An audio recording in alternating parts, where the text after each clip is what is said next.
Today, we are going over our top 5 tips and tricks for beginner epoxy workers. We are going to cover how to pick the right epoxy, how to calculate how much epoxy you need for your pour, how much pigment you should add to achieve different looks and opacities in the epoxy, when to swirl your epoxy for maximum effect, and last, how we machine our pieces after the epoxy is cured. How to pick the right epoxy. As you can see here, not all epoxies are created equally. This yellow brick was supposed to be clear. And surprisingly, this wasn't a cheaper no-name brand. This pour on the left was created using Ecopoxy, and this was done over 2.5 years ago. Here's a few factors you should consider when buying epoxy. First, you want to buy an epoxy that is suitable for your project. Since we do a lot of river pours, we want a crystal clear epoxy that is ideal for casting. Next, we look for an epoxy with low odor and is good for indoor use. You will also want to make sure you're familiar with the mix ratio, work time, cure time, and the set to touch time. Shop temperature is another key factor that you will want to familiarize yourself with, but we'll talk more about that on tip number 4. How to calculate how much epoxy you need. First, we measure the length of our pour. This pour is 36 inches. Then we want to find the average width of our river. We do this by measuring the width of the river every 6 inches. We always measure the widest part of the live edge because you don't want to come up short when you're mixing your epoxy. And dividing that total number by the number of measurements taken. The last measurement we need is the thickness of our pour. Then we take our length, multiply it by our average width, and multiply that by our thickness, and divide that by 61. That means we need 7.22 liters for this pour. We normally mix up an additional 10% just to accommodate for knots and voids like this, as well as to fill the gaps between the wood and the walls of your form. How much pigment to use? There's no right or wrong when adding pigments to epoxy, so this is just a general guideline to get you going in the right direction. If we are aiming for a light or translucent pour, we will add 1/16 or 1/8 of a teaspoon per liter.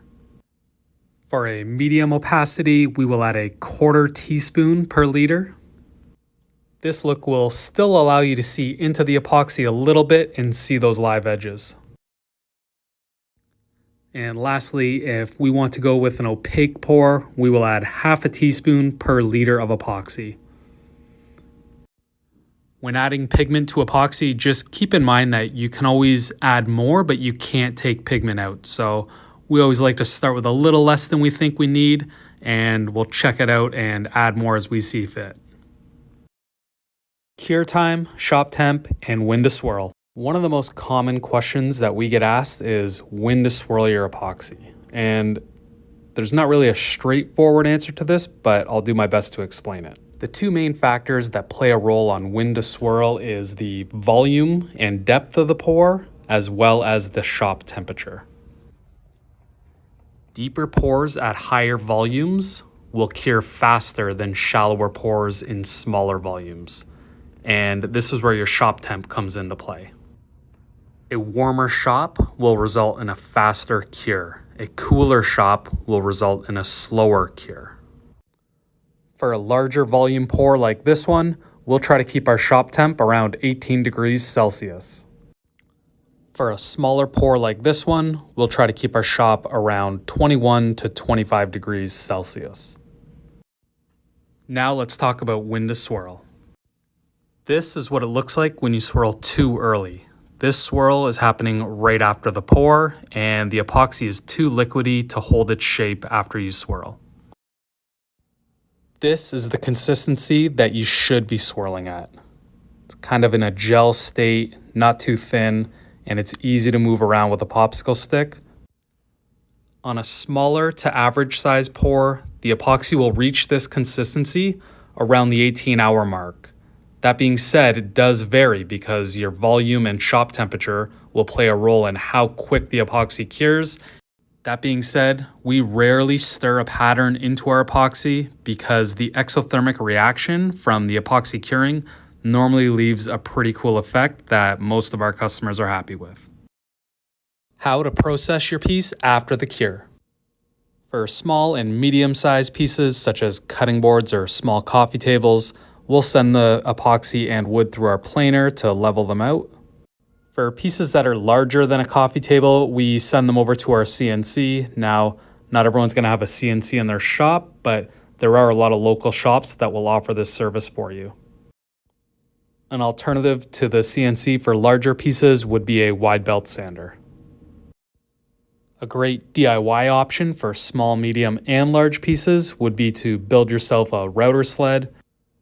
This is a great option for larger pieces if you don't want to commit to buying a CNC and you don't have someone local that can do this for you. When it comes to small epoxy fills, such as this engraving, an orbital sander or a belt sander will suffice. There's no need to use any larger machinery to get this job done. Thank you so much for watching, and if you have any other questions, don't hesitate to leave them down in the comments below, and don't forget to hit that like and subscribe button.